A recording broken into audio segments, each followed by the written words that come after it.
American tourists mocked a black boatman in Venice. What happened next shocked everyone. They laughed at him, called him names, refused to pay him a single euro after enjoying the beauty of Venice on his gondola. To them, he was just a poor black boatman, invisible, powerless. But what they didn't know was, he wasn't just any gondolier. What happened next turned an ordinary boat ride into a global viral storm. Because when truth rises from the water, even the proudest tourists can't hide behind their passports. This is the story of how one man's dignity silenced the arrogance of privilege and reminded the world that kindness, not color, determines who you are. Please support us by subscribe, like, and share for more with activating the notification bell. Thank you. Kwame Nkrumah stood on the wooden edge of his gondola as the sun kissed the shimmering canals of Venice. Unlike most of the gondoliers who were born into the job, Kwame was different. Born in Ghana, he moved to Italy in his early 20s with nothing but a backpack and dreams too large for borders. He had learned Italian from the old men who sold fish at the morning markets and picked up English while giving boat rides to tourists.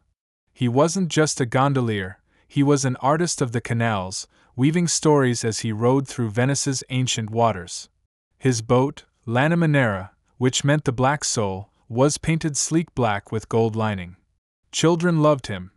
Older couples often said his rides felt like poetry. But not everyone who stepped into his boat treated him with respect. One summer morning, 3 American tourists stepped up to Kwame's dock. Loud, flashy, and draped in designer clothes, they looked more interested in selfies than the ride itself. "Yo, you take us around the real Venice, man," one of them, Brad, said in a mocking tone. Kwame smiled calmly. "Of course. You're about to ride with the best gondolier on this side of the Atlantic." They chuckled. "All right, Captain Africa, let's see what you got." Kwame didn't react. He simply helped them into the gondola with the grace of a seasoned professional. But something about their laughter, something told him this wouldn't be a peaceful ride. As Kwame rode through narrow waterways, he narrated Venice's rich history, stories of ancient bridges, whispered romances, and lost palaces. But the Americans weren't listening. Instead, they live-streamed on Instagram, making jokes about Kwame's accent, calling him Venice Wakandaman, and laughing about how they'd never seen a black gondolier. "Yo, look at this. We got ourselves an Italian Black Panther here," one of them said while recording. People on the canals nearby began to notice. A few locals shot angry glances, but the Americans didn't care. They were too caught up in their bubble of privilege and entitlement. As the ride came to an end, the mood shifted.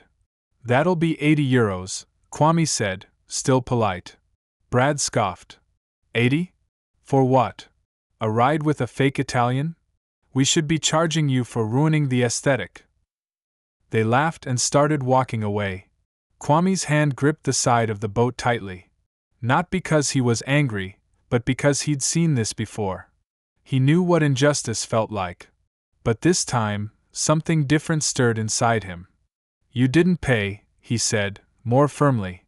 The tourists turned, one of them pulling out his phone. "What are you gonna do? Call the police? You even got papers, man?" And just like that, the moment was recorded. Unbeknownst to the tourists, a woman across the canal had been filming the entire encounter. Her name was Lucia, a local journalist who happened to be enjoying her morning espresso on her balcony. She had recorded their mockery, the refusal to pay, and now this, the accusation and humiliation. Lucia came downstairs and crossed the canal bridge, walking straight up to Kwame and the tourists. "I saw everything," she said in Italian. "You insulted him, used his service, and now you're trying to rob him." The tourists laughed. "Mind your own business, lady." But Kwame stayed silent. Calm. Lucia turned to him. "Can I post the video?" He nodded. Within hours, the video was on Italian TikTok and Twitter. The hashtags exploded. #RespectKwame, #BlackGondolier, #VeniceJustice. Within 24 hours, the video had 4 million views. Italian influencers, American celebrities, even European MPs began to speak out.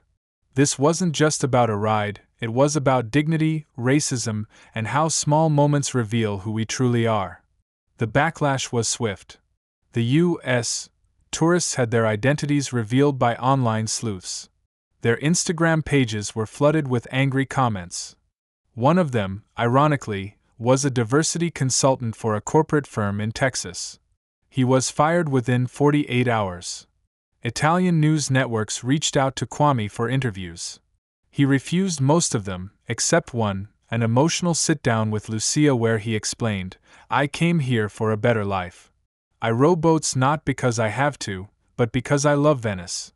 I know what they thought of me, but I know who I am." The mayor of Venice held a public event where he honored Kwame with a Citizen of Honor medal for upholding dignity and grace in the face of humiliation. Even more surprisingly, the Gondoliers Guild, an old and very traditional organization, extended full membership to Kwame, something rarely offered to non-Italian-born residents. As for the tourists, they issued an apology video from their hotel room before flying back home. But it was too late. The world had seen their true colors. Months later, tourists from all over the world requested rides with the legendary Black Gondolier. His bookings tripled. Children asked for photos. Locals nodded in quiet respect as he passed. One morning, a family approached him. The father leaned down to his daughter and whispered, "This man stood up without fighting back, and still won." Kwame didn't change who he was to win their respect. He simply held his ground with dignity. He added one small sign to the side of his gondola, "Justice rides here." Lucia's video went on to win a European Journalism Award. She donated part of the prize to help migrant workers in Venice, and Kwame started offering free gondola lessons to underprivileged African youth in Italy. The canal where he was mocked? It was renamed unofficially by locals, Kwame's Turn.